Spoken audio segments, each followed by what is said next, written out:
وصلى الله على سيدنا محمد وعلى آله وصحبه وسلم إلى حضرة النبي المصطفى محمد رسول الله صلى الله عليه وسلم وعلى آله وأصحابه والتابعين بإحسان إلى يوم الدين ولجميع الأنبياء والعلماء والشهداء والصالحين في البر والبحر أجمعين ثم إلى أرواح آبائنا وأمهاتنا وإلى أساتذتنا ولتلاميذنا ولجميع المسلمين والمسلمات والمؤمنين والمؤمنات أينما كانوا من مشارق الأرض إلى مغاربها شاء لله لنا ولهم الفاتحة.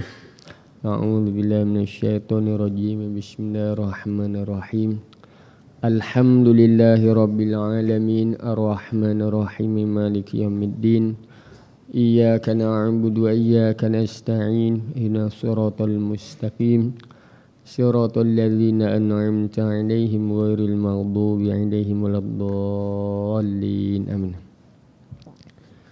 السلام عليكم ورحمة الله تعالى وبركاته. أعوذ بالله من الشيطان الرجيم. بسم الله الرحمن الرحيم. الحمد لله رب العالمين والصلاة والسلام على أشرف الأنبياء والمرسلين وعلى آله وصحبه أجمعين. سبحانك لا علم لنا إلا ما علمتنا إنك أنت العليم الحكيم.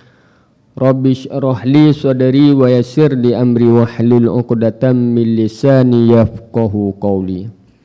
Fa fahamnaha Sulaiman wa kullan ataina hukman wa ilma. Wa sakharna ma'a Daud al-jibala yusabbihna wa tayra kunna fa'ilin. Ya hayyu ya qayyum ya rabba Musa wa Harun. Wa ya Rabba Ibrahim wa ya Rabba Muhammadin sallallahu alaihi wasallam alaihim ajma'in.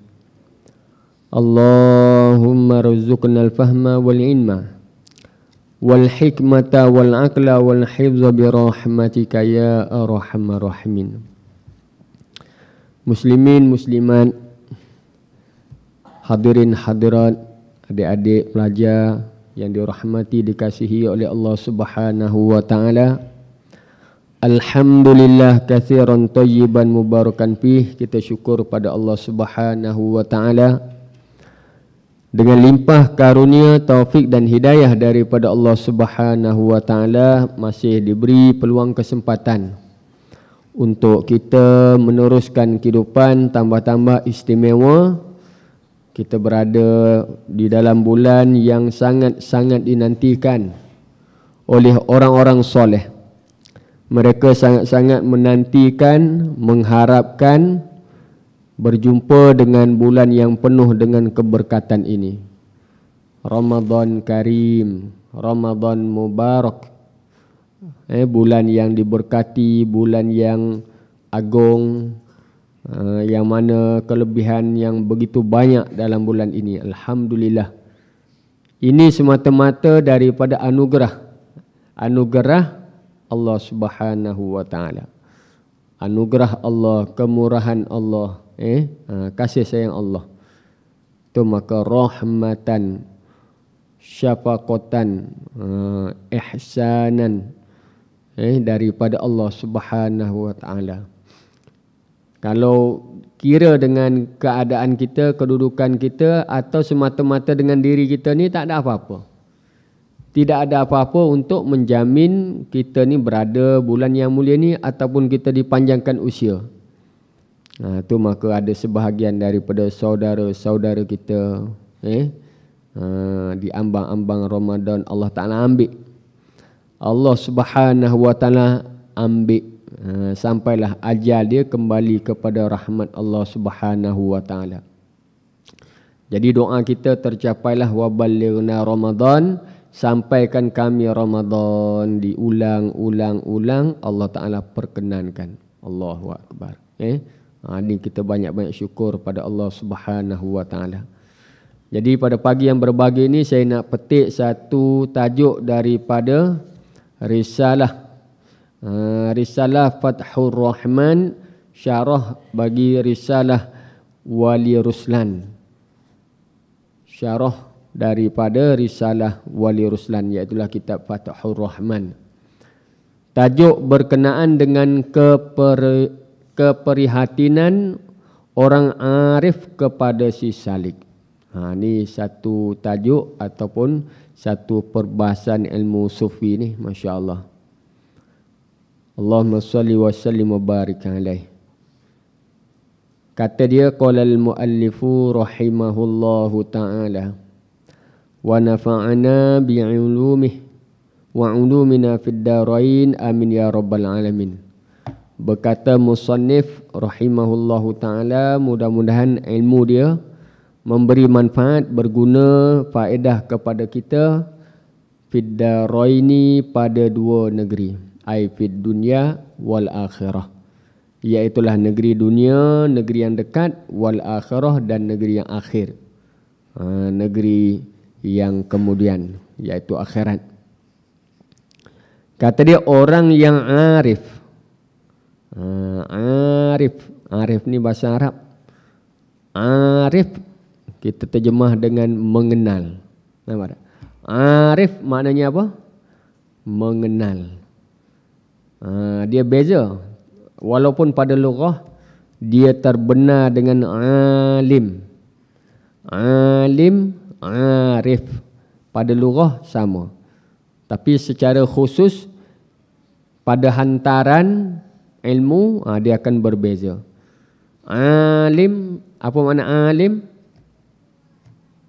Alim apa makna?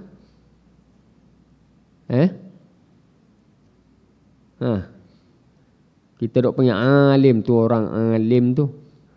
Alim apa makna? Yang muzakarah hilang mengantuk pagi-pagi tu, masya-Allah.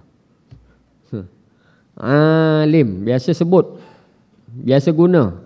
Nak terjemah dia apa dia? Alim yang tak bunyi lagi. Sahur tidak hari ni? Sahur. Sahur insya-Allah ada. Dia lapar sangat, tak boleh juga. Lapar ni dia fikiran dia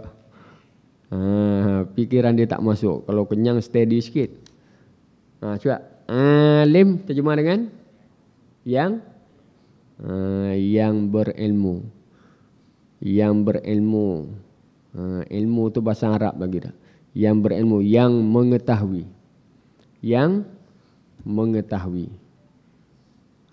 Pasal ilmu tu tahu, pengetahuan.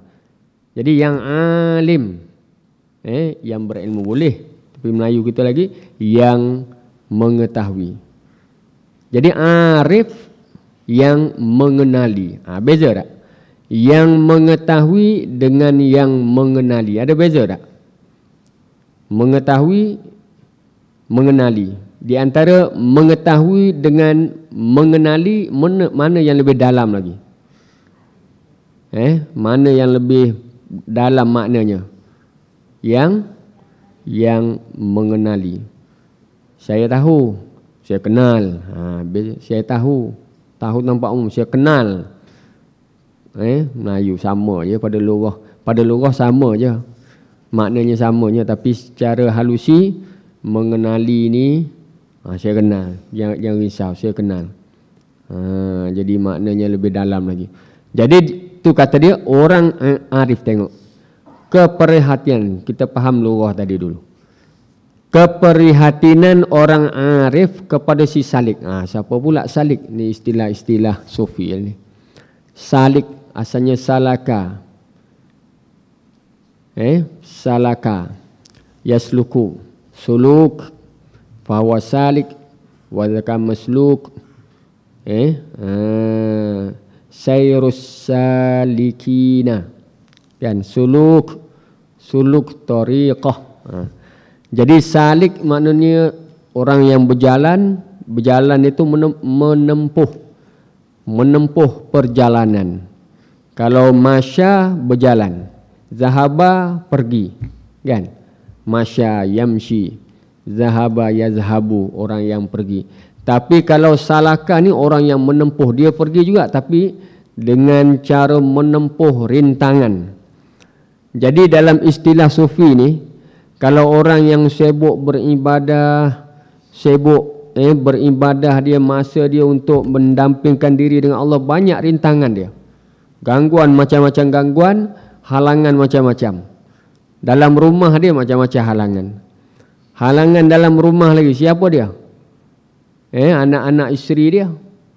Anak isteri sebagai penghalang, tentu ramai yang terganggu gugat nak melakukan ibadah kerana apa? Anak, kan?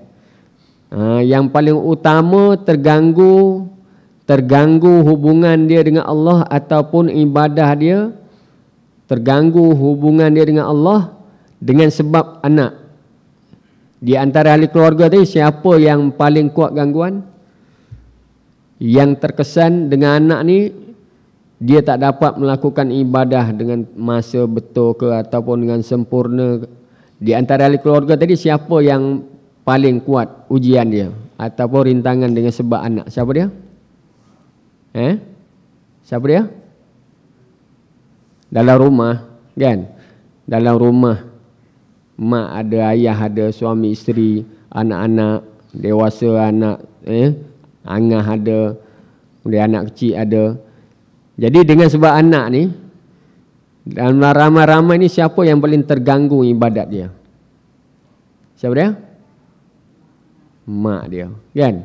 Atau ibu dia tadi, tambah anak kecil. Mana dia? Oh, tak boleh lepas anak tadi. Sentiasa berdamping dengan anak. Kejap-kejap bunyi. Baru nak masak sikit bunyi, nak ambil wuduk sikit bunyi, nak Allah dah bunyi dah. Semayang pun kelang kabut, gaduh semayang. Jadi segera, betul tak? Ni gangguan.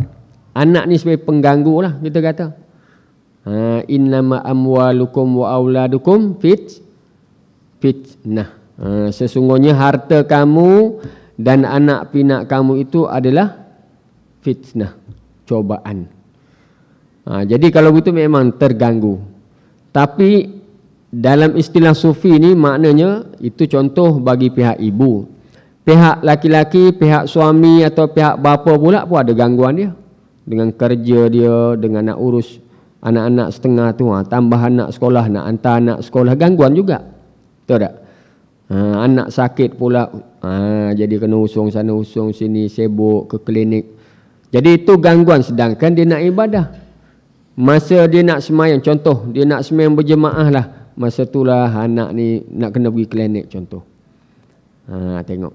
Ataupun masa dia nak semayang, masa itulah ni barang emergency barang, nak kena beli gas habis ke.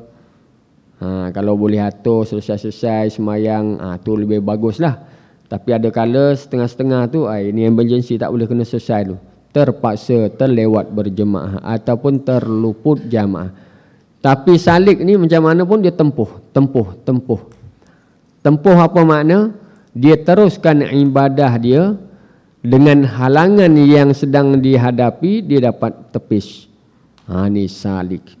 Nampak tak? Jadi orang salik ni tinggi. Orang salik ni orang yang istiqomah, yang tetap di dalam amal. Jadi tajuk kita ni, orang arif dia prihatin terhadap salik macam mana. Orang yang arif itu ialah orang yang karam dan tenggelam bersama dengan Allah Ta'ala, sentiasa sibuk bersama Allah, sentiasa sibuk dengan hak Ta'ala. Jadi orang arif, apa makna arif tadi? Orang yang mengenal tadi, mengenal Allah. Arif mana? Arifin billah. Tu tinggilah nama Arifin billah. Tu maka satu tahap dah ulama-ulama sufi ni, orang-orang soleh lah, orang-orang soleh. Kadang-kadang dia bukan orang alim juga, bukan di kalangan ahli-ahli ilmu yang banyak, tapi soleh, kesolehan dia. Tapi terkena dah ma'ruf dengan amal ibadat dia. Orang yang baik, orang yang soleh. Sampai orang gelar dia Arifun billah. Arifun billah. Tapi ghalibnya Arifin billah ni mesti orang alim. Syarat nak jadi orang arif, mesti dia alim dulu. Dia kena melepasi ataupun melalui mana tahap kealiman ilmu yang mengesahkan iman, mengesahkan amal, yang mendampingkan diri pada Allah, dia buat amal begitu naik. Pasalnya kalau dia tak belajar habis, nampak tak? Dia tidak alim, tiba-tiba buat amal banyak, macam mana nak panggil orang arifun billah? Kan? Macam mana kita nak gelar dia arifin billah Usuluddin pun dia tak belajar. Sifat 20 pun kelang kabut. Tak duduk pengajian secara formal, pondok tak pernah pergi, madrasah tak pernah mengaji, masjid pun dia tak peduli. Tiba-tiba buat amal duduk rumah dia, tu arifin billah. Tu tipu tu. Nampak tak? Tu orang tertipu dengan kesolehan dia. Dia berasa dia soleh, tapi dia tertipu dengan kesolehan. Kerana syarat-syarat nak jadi orang soleh masih ada ilmu. Orang soleh ni orang yang taat perintah Allah. Antara perintah Allah suruh belajar. Allah Ta'ala perintah kita belajar agama. Buat apa kamu tak belajar? Tu dah jadi melawani Allah Ta'ala. Allahu Akbar. Tu proses dia. Bila kita belajar Allah Ta'ala bagi ilmu yang kita tak tahu kan. Man amila bima alima warasahullahu ilma ma lam ya'lam. Barang siapa yang beramal, man amila kan, barang siapa yang beramal, barang siapa yang bekerja, yang mengerjakan ma'alima, apa yang dia tahu. Dia melakukan, mengerjakan, membuat apa yang dia tahu. Yang dia belajar, dia belajar, dia faham, dia buat, dia amal. Warasahullahu ilma ma lam ya'lam, nescaya mewarisi akan dia oleh Allah Ta'ala ilma lam ya'lam, akan ilmu yang tiada mengetahui ia akan dia. Jadi Allah Ta'ala bagi ilmu banyak lagi, ilmu yang dia tak tahu, tapi dengan keberkatan. Ni menunjuk kata berkat amal. Berkat amal kita, ilmu bertambah. Jadi ada keberkatan juga amal kita. Tapi syarat apa? Amal yang kita tahu. Bukan amal yang kita jadi pak turut ikut-ikut tak. Yang kita belajar sendiri, yang kita faham betul. Tu ada keberkatan dan dia akan menarik ilmu-ilmu yang lain. Tu Allah Ta'ala sifat dia begitu. Tapi apa yang kita tahu kita tak peduli, habislah. Ilmu yang ada akan hilang, yang akan datang hilang. Bila kita ada ilmu tak amal, yang ada tu hilang, kemudian ilmu yang depan tu tak datang-datang lagi. Na'udzubillah min zalik. Tu pentingnya ilmu. Allahumma salli wa sallim wa barik alaih. Jadi dia kata orang arif itu yang karam dan tenggelam bersama Allah Ta'ala, tu istilah dia. Jadi karam, tenggelam ni maknanya dia dah seolah-olah dah panak dah.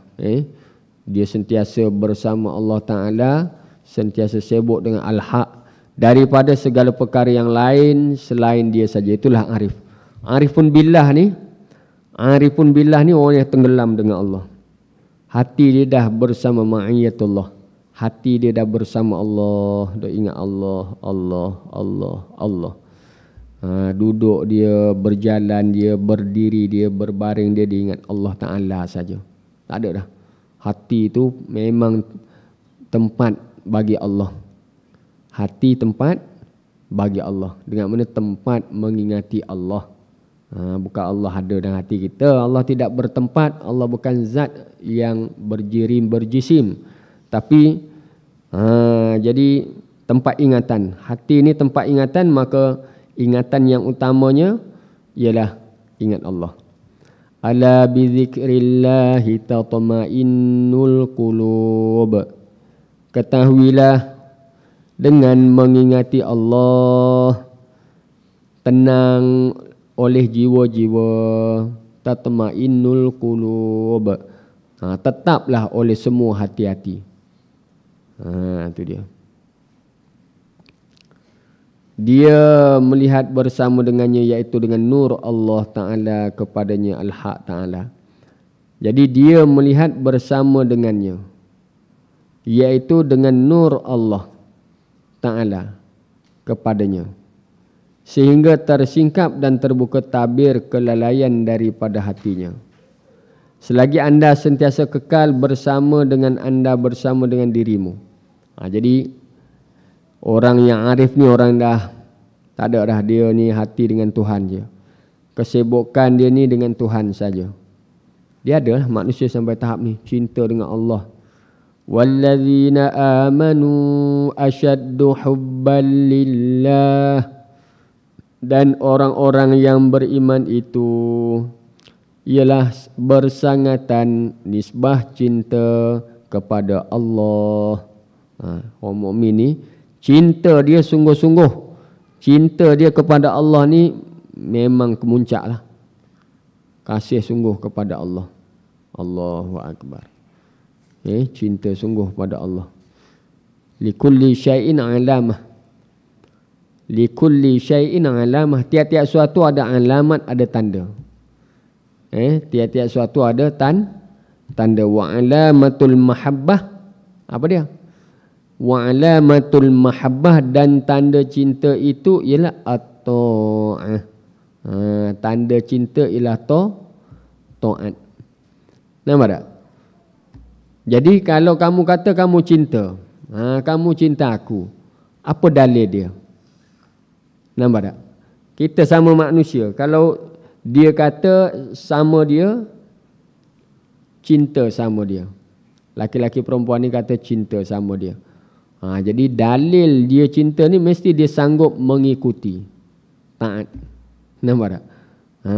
Jadi kalau tak taat, makanya ternafilah cinta. Ternafilah cinta. Tu dia bagi. Jadi kalau begitu, siapa-siapa yang cinta Allah Ta'ala, cinta Rasul, maka dia mesti mentaati Allah dan Rasul. Mencintai Allah dan Rasul, mesti kita taat kedua mereka. Maknanya taat kepada Allah dan Rasul, maka itulah tanda sebenar-benar cinta. Bukan mulut saja cinta pada Allah, cinta pada Allah. Tak. Apa saja perintah Allah dilakukan, dan apa saja sunnah Nabi dia akan laksanakan. Itu tanda cinta yang jelas. Bukti kecintaan ataupun tanda cinta yang benar. Alamatul hubbis sadiqi. Alamat tanda cinta yang sebenar, begitu. Allahu Akbar. Pasalnya ramai yang dakwa tak. Dakwa cinta tu ramai, kan? Dakwa ni tak kena keluar modal. Tak ada kena penat, susah payah dakwa. Saya cinta Allah, saya cinta Rasul. Tak? Tapi jemaah tak mari. Quran malas baca. Sembahyang sunat malas. Tahajud langsung tak bangun. Contoh. Sedangkan ada peluang, ada ilmu sikit sebanyak, tapi tak peduli. Tak ada cinta lah. Kan? Tak ada cinta. Tu tengok kalau dia nak jumpa kekasih dia. Nak jumpa kekasih dia, Masya Allah. Kan? Kalau nak jumpa kekasih, tengok janji bila nak jumpa. Hari Minggu kata dia. Janji hari Minggu. Ajak buka puasa dah. Kekasih ni nak cerita kasih. Tunang dah lagi. Dia kuat lagi. Dia cinta. Pasal cinta manusia ni tengok pada tabiat lah. Pada tabiat yang berlaku, pada adat lah yang berlaku manusia ni, tahap cinta yang paling kuat ni antara laki-laki perempuan. Fasa dia. Pertama fasa dia kenal lah, kenal berkawan-kawan, cinta dengan berkawan. Dia cinta dengan berkawan. Kemudian fasa cinta masa bertunang, dan seterusnya fasa cinta dia selepas kahwin. Contoh tak? Jadi pengalaman lah, jemaah semua sebahagian berpengalaman. Di antara cinta masa berkawan, cinta selepas bertunang, dan cinta selepas berkahwin. Di antara tiga fasa ni, cinta mana yang kuat? Mana kuat? Masa mana kuat? Masa bercinta, cinta ni belum bertunang lagi. Masa tu dah kenal rapat, asyik jumpa, asyik telefon ke. Kemudian masa bertunang, ada juga masih lagi hubungan dia. Di antara 3 fasa ni mana paling kuat? Mana? Budak-budak ni dia tak tahu apa lagi. Dia sibuk Quran je, Quran. Kejap-kejap ma'uzubillah, kejap-kejap ma'uzubillah. Tapi dia akan lalulah kita kongsi pengalaman orang tua ni. Mana? Pengalaman masing-masing. Cintalah maknanya pada adatnya, cinta manusia lelaki perempuan ni kan sebelum bertunang tu dia kenal kan. Janji bertunang bila ni, hujung tahun lah gitu. Jadi masa tu ada dah cinta tu. Cinta sebelum bertunang, cinta selepas bertunang dan cinta selepas kahwin. Mana cinta paling kuat? Mana cinta paling kuat? Tak ingat dah? Tak ingat? Tak. Yang mana taat masa tu kuat? Dia nak jumpa je jadi, dia nak apa je beli. Mana kuat masa tu taat dia? Mana? Sebelum bertunang, Masya Allah. Dengar tu. Dengar tak? Sebelum bertunang, cinta Masya Allah. Berbunga-bunga. Tak? Berbunga-bunga. Apa lagi nak kata? Pasal apa? Dalil cinta apa tadi? Dalil cinta taat. Bukan mulut saya cinta awak, cinta tadi. Awak saya tak, hari jadi saya nak jam lah. Padahal tak ada tunang, tak ada kahwin lagi. Ni hari jadi saya ni. Dah ujung bulan ni. Saya nak jam lah. Kalau awak nak bagi hadiah hari jadi, jam lah. Beres. Jam apa, cop apa, jenama apa, model apa, selalu dah. Kita pula offer. Dia nak jam ya, umum jam apa pun, tapi bagi apa betul-betul yang awak nak bagi betul-betul tak apa. No problem. Dah tak sampai tarikh, sampai dah jam tu tengok. Tu. Kuat tak kuat cinta masa tu? Allahu Akbar. Lepas kahwin macam tu lah. Bang, jam rosak lama dah ni. Ya okeylah, awak pun duduk rumah saja. Tu cinta tu. Cinta lepas kahwin lu pakai. Tak, jam ni berasa nak pakai lama dah tak pakai jam. Tak payah tu, jam dinding besar dia bagi. Tu dia cinta. Itulah cinta sebenarnya. Allahumma salli wa sallim wa barik alaih. Jadi tahap cinta berbeza. Jadi orang yang cinta Allah Ta'ala ni, gitu keadaan dia. Cinta ni tak mau dakwa, kita tak mau dakwa. Tapi dalil cinta apa dia tahu? Taat. Dia tahu tak perintah Allah apa dia perintah Allah. Maka orang yang cinta pada Allah Ta'ala ni, segala perintah Allah beres. Kalaulah terluput hak Allah Ta'ala tadi, mana apa-apa tuntutan daripada Allah, sangat-sangat duka cita, menyesal. Seolah-olah orang yang kehilangan duit dia. Habis duit Allah, runsing, menyesal, menangis, meronta-ronta, mencari-cari, begitulah. Itu tahap cinta, Masya Allah. Ada manusia tahap gitu. Tu terganggu ibadat dia, Allah duka cita sangat. Tu jelas cinta dia. Allahumma salli wa sallim wa barik. Tapi kita ni tahap kita macam mana? Kalaulah terlucut satu-satu amal, satu hari tak boleh baca Quran, tak baca Quran, relax, tenang. Tu ada penyakit lah. Cinta kita ada penyakit. Cinta tu ada penyakit. Kalau sembahyang sunat tak cukup, sembahyang rawatib tak cukup, sembahyang duha tak buat. Jadi cinta tu tak sebenar lagi. Cinta ni bukan dengan amalan fardu. Amalan fardu ni wajib Muslim. Cinta ni dengan amalan sunat. Kita bahas cinta Allah Ta'ala ni dengan ibadat amalan sunat. Pasal dengan amalan sunat ni lah meningkatkan kecintaan kita kepada Allah. Sembahyang fardu semua orang buat, semua Islam buat, kan? Jadi tak boleh kita kata cinta Allah dengan amalan fardu saja. Tu umum. Tapi kalau dia ada tambahan, jadi sunat ni nafilah. Bila banyak buat yang sunat, tu tanda bertambah kecintaan dia kepada Allah. Pasalnya tak buat pun tak apa sunat, tapi tak boleh. saya kena buat. Duha saya kena buat.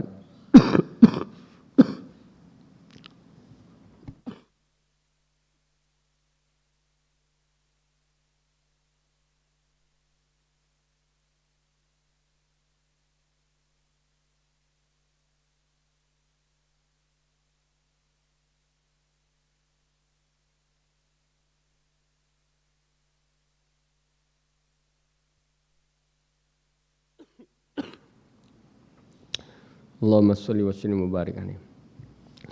Maaf, bau lega. Saya pun bau segar daripada demam bau ni, masya-Allah.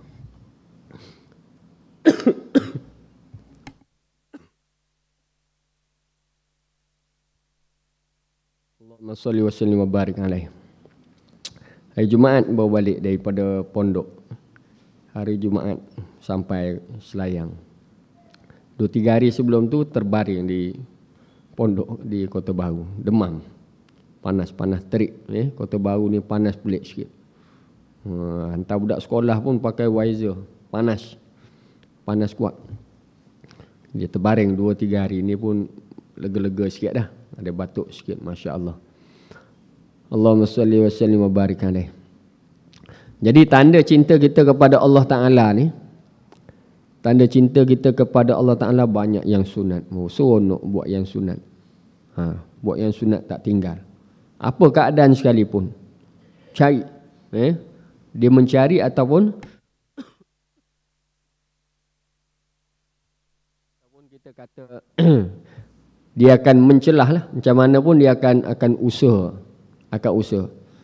Ma la yudraku kulluh la yudraku kulluh. Kaedah kan? Kaedah Arab kata ma la yudraku kulluh, barang yang tidak didapatkan semua. Ma la yudraku kulluh, barang yang tak dapat dibuat semua sekali. Nak buat semua tu tak boleh. La yudraku kulluh, maka tidak ditinggalkan semua sekali. Nak buat semua tak boleh, tapi jangan tinggal terus. Buatlah sikit. Itu keadaan ni. Allahumma salli wa sallim wa barik alaihi. 2 hari pertama Ramadan saya tak sembahyang di masjid, tak boleh pergi. Tak segar badan. Takut sembahyang lama-lama pula rasa tak segar. Sembahyang pun tak khusyuk. Sembahyang di rumah. Sembahyang di rumah kita pun batuk. Siapa lagi nak jadi imam? Kan? Di rumah ni adalah orang boleh berjemaah dengan kita. Nak jadi imam pula. Sempat imam 2-4 rakaat standby susu anak. Anak sulung umur 10 tahun. Anak sulung umur 10 tahun. So standby jadi imam lah, saya bagi tahu dia. Tak. Iklan standby. Jadi alhamdulillah lah, kita semayang mana sempat, batuk dah, sambung. Dia semayang, sambung. Apa yang diingat. Dia sekolah agama, hafalah sikit-sikit surah Tabaraka, surah Yasin, dia apa dah. Ikat sekolah dia. Jadi dia jadi imam. Dia jadi imam, saya jadi makmum. Ikutlah janji sah semayang. Sah semayang. Banyak mana nak baca, tak apa, Quran buka. 1 ayat pun tak apa, rukuk. Baca 1 ayat, rukuk. Ringkas-ringkas je, cepat-cepat habis. Kita tak segar. Tapi nak semayang, nak semayang seorang. Bila semayang seorang, dia satu jadi malas. Kemudian jadi apa orang panggil, kalau seorang-seorang ni tak sedap lah. Ramadan ni kita nak berjemaah. Suruh anak jadi imam. Sambung. Ikutlah semayang. Ringkas-ringkas. Lepas. Jadi mana usaha pasal kita sayang lah. Pasal amalan kan? Kita duk jaga amal kita. Amalan rutin tahunan kita. Tiba-tiba Allah Ta'ala uji sikit. Kalau tinggal terus. Jadi rasa hilang cintanya. Nampak tak? Uji sikit, tinggal terus. Jadi maknanya kita buatlah sekadar yang kita mampu. Betul tak? Sekadar yang kita mampu. Dan kita usaha ke arah yang sehabis sempurna. Sehabis sempurna. Ikutlah kalau nisbah bilangan, berapa kita nak buat. Dan anak saya suruh buat 20. 1 ayat dia baca. Kita habis Fatihah sedang molek, dia pun rukuk. Tak apa. Jadi salam sambung, selawat sekali sambung.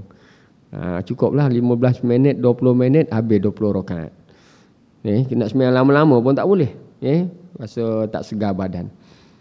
Allahumma salli wa sallim wa barik alaih. Jadi tu masing-masing kita lah. Maknanya kita ni kalau dah tahap cinta ni, kita kena maintain dan kena konsisten dengan amal. Apa saja amal. Allahu Akbar. Tu maka dalam Ramadan Mubarak ni, Masya Allah, man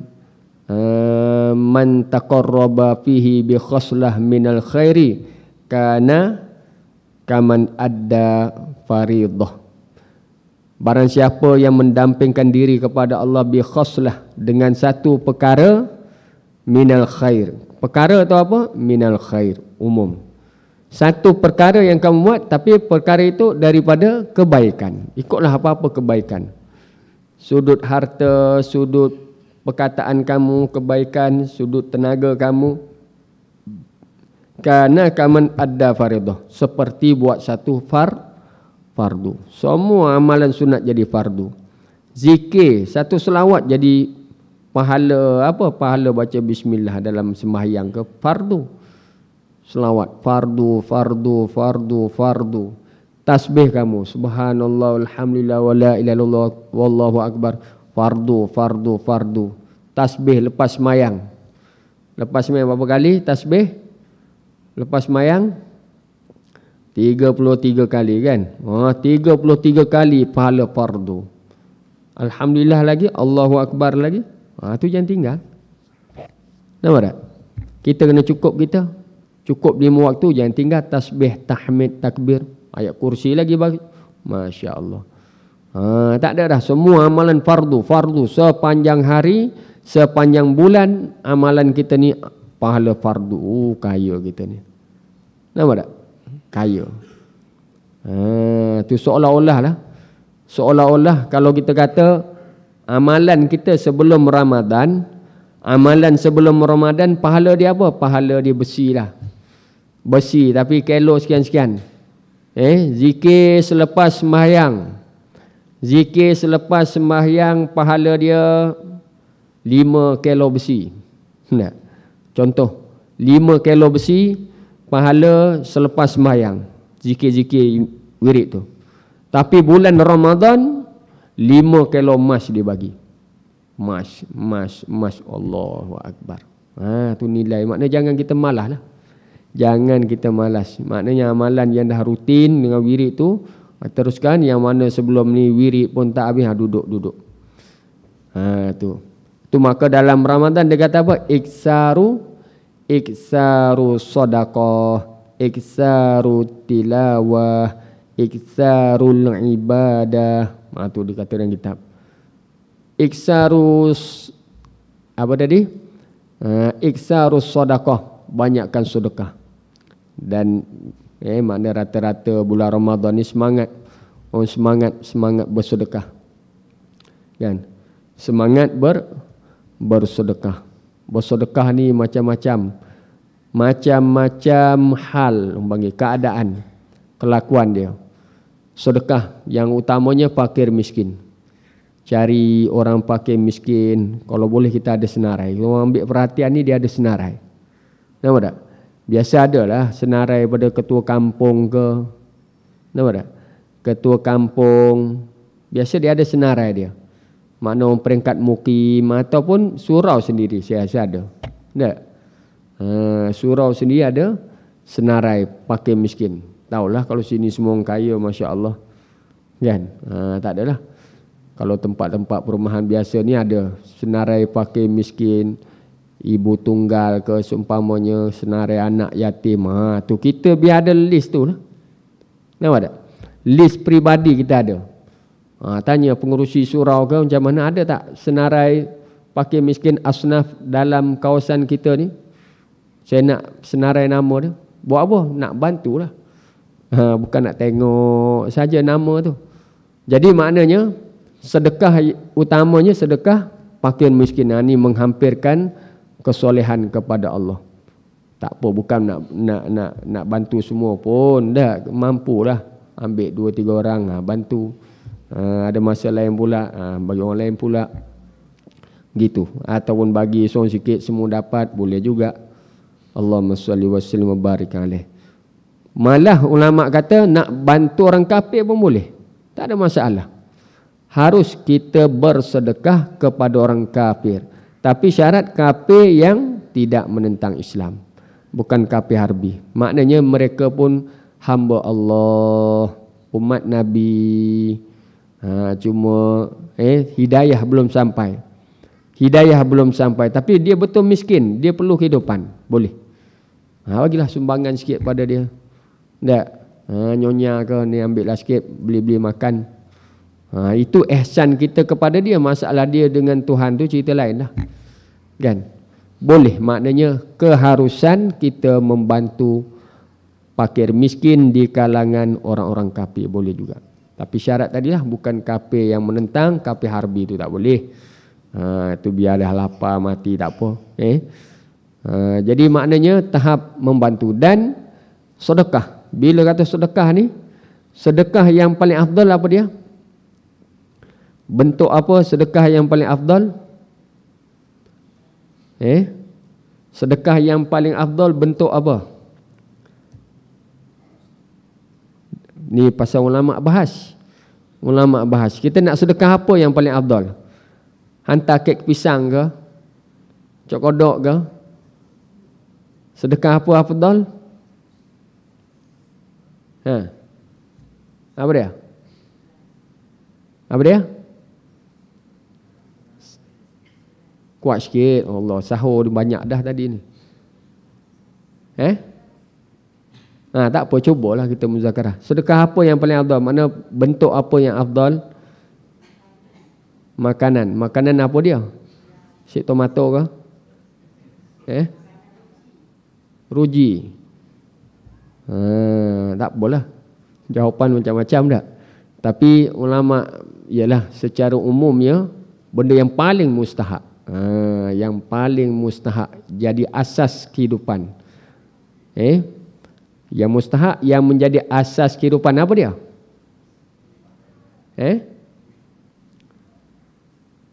Duit tak juga. Duit tu memang perlulah. Tapi makna nisbah makanan lah sekarang ni. Dah masuk nisbah makanan. Yang menjadi asas kehidupan apa dia? Bukan semua makan beras. Ada Malaysia kita, orang Melayu kita tak makan nasi pun ada. Tak makan nasi. Allah, pelik juga ada. Ada. Selain dah ada seorang. Tak, saya duk bawa dia pergi pondok. Tak makan nasi. Susah kita nak makan roti lah. Bagi roti lah. Beli roti satu beg standby seminggu. Tak makan nasi, pelik. Tu pelik dah. Saya pergi di mana, di Kuantan sekali. Kuantan. Satu orang jumpa sembang dekat surau. Dia kata tak makan nasi. Tak makan. Jadi tak pelik mana dah. Tak makan nasi. Dia kata isteri dia pun tak makan nasi. Dua-dua tak makan nasi. Selesai masalah. Ni senang cerita. Kalau seorang makan nasi, payah cerita. Nak kena masak, seorang makan. Tak? Kalau suami yang makan nasi, isteri sibuk. Dia tak boleh makan nasi. Dia tak makan nasi. Masak pagi malam makan nasi. Payah. Jadi payah sikit, leceh lah. Ataupun kalau isteri yang makan nasi, suami tak makan nasi, pun leceh juga. Isteri makan nasi, suami tak makan nasi. Dia tak apalah kamu tak masak. Tak apa saya tak makan nasi.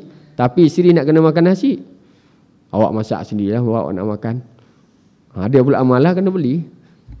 Leceh. Dua-dua tak makan nasi, selesai masalah. Kongsi roti gardenia. Jadi asas, betul-betul asas kehidupan manusia ialah water. Apa dia? Air. Drink air itulah. Jadi makna itu, maka ulama bila bahas keadaan dan tengok keperluan, sedekah yang paling utama ialah air. Dan air ni pula umum. Air pula dikata umum, iaitu sama ada air minuman atau air kegunaan umum. Ikutlah orang nak buat mandi, kan? Nak buat mandi, apa lagi? Nak minum tu tentu dah. Ataupun air minuman sendiri. Tu masya-Allah lah, orang hantar air, mineral water, botol-botol untuk tarawih tu. Antara bentuk afdal lah tu, air. Tapi jangan semua hantar air. Tak, kalau iftar semua hantar air mana nasi tomato, nasi ayam tak sampai. Tak. Oh dia kata ustaz kata afdal air, pas nak rebut afdal belaka. Buncit perut lah. Nak minum air. Tu maknanya peluang kita, air pun kita hantar, nasi pun kita hantar, kuih pun tu masya-Allah tambahan lah. Tapi asasnya air, asasnya air. Tu maka buat program wakaf air, wakaf telaga apa semua tu, tu masya-Allah sangat besar tu ganjaran. Pasal menghidupkan manusia tu. Tu bentuk sedekah. Ya, bentuk mana sedekah yang paling afdal air lah, tu umum, tapi semua tu penting juga. Tapi air tu asas. Kemudian di antara sedekah dengan pinjam. Memberi sedekah dengan memberi pinjaman. Mana lebih afdal pula? Kau apa jangan? Masuk dah. Syuruk. Tak bunyi lagi. Belum syuruk lagi. Sikit lagi. Antara memberi sedekah dengan memberi pinjam, mana lebih afdal pula? Kita ada duit, kita sedekah, sana tabur, sana bagi sini. Satu orang ni dia ada harta, tiba-tiba minta sedekah, contoh. Ni sumbangan ni, bangunan apa semua ni macam-macam lah projek dia. Dia antara sedekah memberi sedekah. Memberi sedekah ni orang tak minta. Tak. Sedekah ni kita yang sibuk nak bagi. Tu beza dia. Sedekah ni kita yang sibuk nak bagi. Ni ambil lah saya sedekah. Kan orang hantar surau ni saya nak bagi. Surau. Barang tambun dah tu. Kita hantar lagi. Itu kita yang nak pahala, kita yang sibuk nak bagi sebenarnya. Adapun berhutang, memberi hutang, orang datang, Assalamualaikum, direct dengan kita ni, aku ada hajat sikit ni sekian-sekian, perlu sikit harta, perlu sikit modal ni, boleh tak pinjam? Tak boleh, nanti aku bayarlah bagian-bagian. Di antara memberi sedekah dengan memberi pinjaman, mana afdal?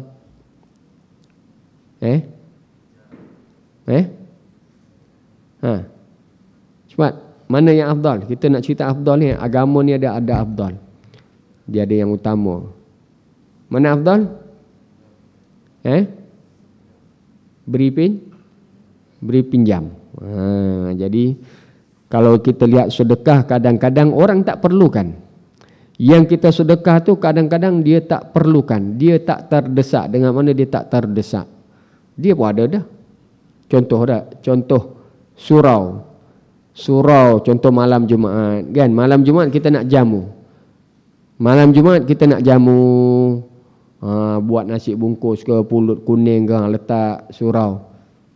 Ni sedekah ni. Dah ada sahabat kita sedekah, ambil lah seorang satu. Sedekah, betul? Orang ni semua kadang-kadang lapar ke jemaah ni? Lapar ke tidak? Tak lapar. Diorang ni ada duit ke tidak jemaah ni? Kan? Datang surau pun naik Mercedes. Masya Allah, kan? Jadi dia tak terdesak, cuma kita nak sedekah. Sedekah ni dianjurkan. It'amut ta'am, amalan ahli syurga, bagi orang makan. Tapi keadaan kita tu tidak mendesak sebenarnya. Cuma pihak kita nak pahala. Kita pun sedekah. Teruskan, tak ada masalah. Tapi kalau kita tak sedekah pun tak ada masalah. Orang pun dah planning, dia dah keluar makan luar dah. Isteri pun dah masak. Nampak tak? Tu keadaan sedekah. Kadang-kadang orang perlu, kadang-kadang orang tak perlukan sedekah kita masa tu. Tapi yang ni berhajat ni, minta hutang ni. Dia nak minta hutang dengan dia berhajat masa terdesak masa tu. Kalau tak dapat hutang ni, masalah. Kalau jenis kenderaan ke apa semua dah kena tarik lah. Nak makan tak boleh dah, habis dah sesak, nak sekolah anak tak boleh, nak pinjam. Jadi dia sangat-sangat berhajat, masa tu kita bagi. Ini lebih afdal. Maknanya di antara kita nak bersedekah dengan ada orang minta pinjam, tangguh dulu sedekah, selesaikan hutang dia dulu. Kan? Ni ambil lah hutang ni, tak apa. Kamu janji bila nak bayar? Dia kata 2 bulan. Tak apalah, bila-bila lah janji. Bila kamu dah ada bayar lah, saya tak kisah. Tapi afdal lagi apa dia? Yang afdal lagi lepas daripada bagi hutang apa dia? Lepas bagi hutang yang afdal lagi apa dia? Lepas bagi hutang afdal, lepas daripada bagi hutang tu afdal pula apa dia? Halalkan, masya-Allah. Lambat nak sebut halal. Halalkan, masya-Allah. Oh, tu paling berat sekali tu. Baru botak kepala halal ni. Nak bagi hutang hari tu pun tengok sembahyang istikharah dulu bagi ke tidak. Nak bagi ke tidak, ni nak minta halal pula. Tu tengoklah keadaan dia. Kalau nilai amount dia tu kecil, tengok jugalah keadaan dia. Tengok pemiutang, tengok orang yang berhutang dan tengok nilai dua keadaan tu. Kan? Kadang-kadang dia bila nak berhutang ni memang mustahak sangat walaupun kita simple. Tak cukup lah. Ni dah zaman-zaman gawat ni. Anak-anak sekolah lagi ni, nak raya lagi, memang ramai terdesak. Tu duk tekan mana KWSP duk buat wirid tu. Duk buat wirid KWSP sekarang ni. Tu KWSP tak keluar-keluar lagi. Allahumma salli wa sallim wa barik alaih. Jadi kalau amount kecil lah, kita kata 50 riyal dia pinjam, 100 riyal. Video pun jenis memang sesak dah, masuk asnaf dah. Dia janji nak bayar, kan? Bayar tak apalah, sebulan lagi saya bayar lah. Tapi kita pun tak terdesak, kita ni poket berkepuk-kepuk dah. Nak masuk balik duit yang dia pinjam 100, nak masuk balik pun penuh poket dah. Tak apalah, halal bagi tu dia. Ni paling tinggi lagi. Maknanya bagi sedekah, bagi hutang tadi afdal, kemudian halalkan 2 kali afdal pula, masya-Allah. Tapi tadilah amount dia berapa? Kosong tu berapa? Kosong tu ada 2 tu boleh kira lagi tak? Kosong 2, tapi kalau kosong tu 3, berat sikit lah. Kosong tu 3 masalah sikit lah. Duk hello, assalamualaikum, lagu mana kita hari tu? Janji hujung bulan ni sampai masa dah ni. Lagu mana kira tu? Duk hello semacam nak. Pasal amount tu besar, kosong tu 3 kali. Tapi kalau kosong 4, kosong tu kadang-kadang sampai 5 angka. 002 100. 03 1000. Tu 1000 tu masalah dia tu. Kalau 04 dia bagi pasal dia percaya sahabat kan. 04 belakang tu. Dia pinjam. Hello, mana ni? Hello mula tak jawab ni. Hai. Miss call tengok, mana payah jawab ni. Boleh polis jawapannya. Dah cerita balai lah. Masya-Allah. Walau belajar dah, minta belajar apa dia, ilmu kata halal kan, tak boleh. Ini cerita balai punya cerita ni. Allahu akbar. Itulah masalah hati kita, masalah hubungan kita tu. Masalah hubungan manusia. Allahu akbar. Tu masing-masing kita lah. Agama kita masing-masing. Kita nak amal yang mana? Nak amal syariatnya, mana hak kita boleh tuntut, memang hak kita boleh tuntut dia wajib bayar. Tapi pada masa yang sama, syarak menganjurkan kita menghalalkan hutang, menganjurkan. Bila kalau kita tak terdesak dan orang yang berhutang tu memang dia tak mampu. Tapi kalau dia mampu, kan dapat bonus sana sini, dapat dah tawaran kerja pun sedap dah, tak nak bayar, ni kita kena ajar dia jugalah. Mana dia hutang tu, kita tuntut dia lah. Pasal dia cuba lari diri daripada kewajipan. Tapi kalau benar-benar dia terdesak dan tak mampu lagi, masa tu kalau kita mampu untuk halalkan, tu yang tertinggi. Wallahu a'lam. Jadi mudah-mudahan Allah Ta'ala beri kekuatan kepada kita untuk kita meneruskan ibadah kita ni. Awal-awal Ramadan lagi ni kita tingkatkanlah. Kerana apa? Cinta kita kepada Allah. Kerana cinta kita kepada Allah, dan kita kena ingat semua amalannya dilipat kali ganda. Itu yang kita nak ni. Peluang panggil. Lubuk emas. Sembahyang sunat rawatib jangan tinggal lah. Sembahyang sunat rawatib jangan tinggal. Berapa rakaat? Muakkad. Saya duk ulang-ulang benda ni supaya pegang elok. Rawatib muakkad berapa rakaat? Berapa rakaat? Lambat jawab ni. Nah, saya duk ulang-ulang benda ni mana-mana pun supaya kemas.